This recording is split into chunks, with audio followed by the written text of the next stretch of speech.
नमस्कार दोस्तों, आपका मेरे YouTube चैनल भक्ति ज्ञान त्योहार में स्वागत है। आज मैं आपको बट मावस की कहानी सुनाने जा रही हूँ। ज्येष्ठ माह की कृष्ण पक्ष की अमावस्या को बट सावित्री अमावस व्रत किया जाता है, जो स्त्रियों का महत्वपूर्ण पर्व है। बट मावस व्रत मूलतः सौभाग्यवती स्त्रियों का है, फिर भी सभी प्रकार की स्त्रियां कुमारी, विवाहिता, विधवा, कुपुत्रा, सुपुत्रा आदि इसे करती हैं। इस व्रत को करने का विधान ज्येष्ठ मास की अमावस्या को है। इस दिन बट, बड़ या बरगद का पूजन होता है। इस व्रत को स्त्रियां अखंड सौभाग्यवती रहने की मंगल कामना से करती हैं। अब सुनिए बड़ मावस की ये कथा। भद्र देश में अश्वपति नाम के एक राजा थे, जिनके कोई संतान नहीं थी। उन्होंने बड़े बड़े ब्राह्मणों को बुलाया और कहा, मेरी संतान नहीं है, इसलिए तुम ऐसा उपाय करो जिससे मेरे संतान हो जाए। तब ब्राह्मणों ने कहा, राजन, आपके भाग्य में एक कन्या लिखी है। 12 वर्ष की आयु में ही उसके पति की मौत होने के कारण वह विधवा हो जाएगी। राजा ने कहा, मेरे पुत्र नहीं होगा तो मेरा वंश कैसे चलेगा। बाद में खूब यज्ञ, हवन इत्यादि कराए गए। जब पंडितों ने कहा, उस लड़की से मां पार्वती की और बड़ मावस की पूजा कराना। यज्ञ होम कराने से उसकी स्त्री गर्भवती हो गई और एक कन्या का जन्म हुआ, तो उसका नाम सावित्री रखा गया।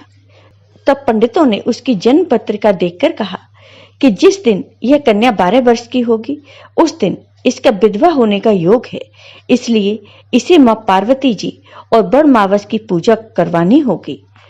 जब सावित्री बड़ी हुई तो उसका विवाह सत्यवान के साथ कर दिया।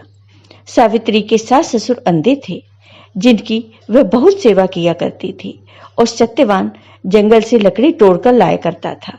और सावित्री को मालूम था कि जिस दिन वह 12 वर्ष की होगी, उस दिन मेरे पति की मृत्यु हो जाएगी।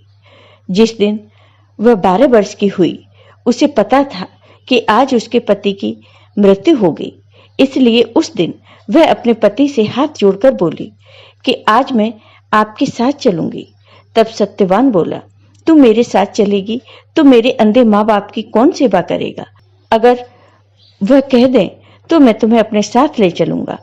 फिर वह अपनी सास ससुर के पास गई और जाकर बोली कि मैं आज इनके साथ जंगल में जाना चाहती हूँ, क्या मैं जंगल में चली जाऊं। तो वह बोले, ठीक है, चली जाओ। जंगल में जाकर सावित्री तो लकड़ी तोड़ने लगी और सत्यवान पेड़ की छाया में सो गया। उस पेड़ में एक सांप रहता था, जिसने उसको डस लिया। वह अपने पति को गोदी में लेकर रोने लगी, तो भगवान शिव और मां पार्वती जी वहां से जा रहे थे। उन्होंने उनके पैर पकड़ लिए और बोली, मेरे पति को जिंदा कर दो। तब भगवान शिव ने कहा, आज बड़ मावस है, जिसकी तुम पूजा करोगी तो तुम्हारा पति जिंदा हो जाएगा। फिर वह खूब प्रेम से बड़ की पूजा करने लगी। बड़ के पत्तों का गहना बनाकर पहना, जो हीरे मोती के हो गए। इतने में धर्मराज के दूत आ गए और उसके पति को ले जाने लगे, तो उसने उनके पैर पकड़ लिए। तब धर्मराज बोले कि तुम वरदान मांग लो। तो उसने कहा कि मेरे माँ बाप के पुत्र नहीं है। तब धर्मराज बोले कि तुम्हारी यह मनोकामना पूरी हो जाएगी। फिर वह बोली, मेरे सत्यवान से 100 पुत्र हो जाएं। तब धर्मराज ने कहा, ठीक है, तुम्हारे 100 पुत्र हो जाएंगे। फिर वह सत्यवान को ले जाने लगे। तब सावित्री बोली, हे महाराज, आप मेरे पति को ले जाएंगे तो मेरे पुत्र कहां से होंगे।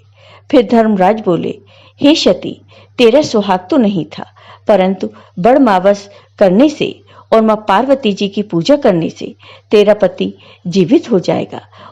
और सत्यवान जीवित हो गया। ऐसे में इस दिन पति की लंबी आयु, सुख, शांति, वैभव, यश, ऐश्वर्य के लिए यह व्रत जरूर रखना चाहिए और बड़ मावस की पूजा करनी चाहिए। आपको यह वीडियो पसंद आया हो तो कमेंट बॉक्स में कमेंट करके जरूर बताइए। साथ ही मेरे वीडियो को ज्यादा से ज्यादा शेयर करिए। धन्यवाद।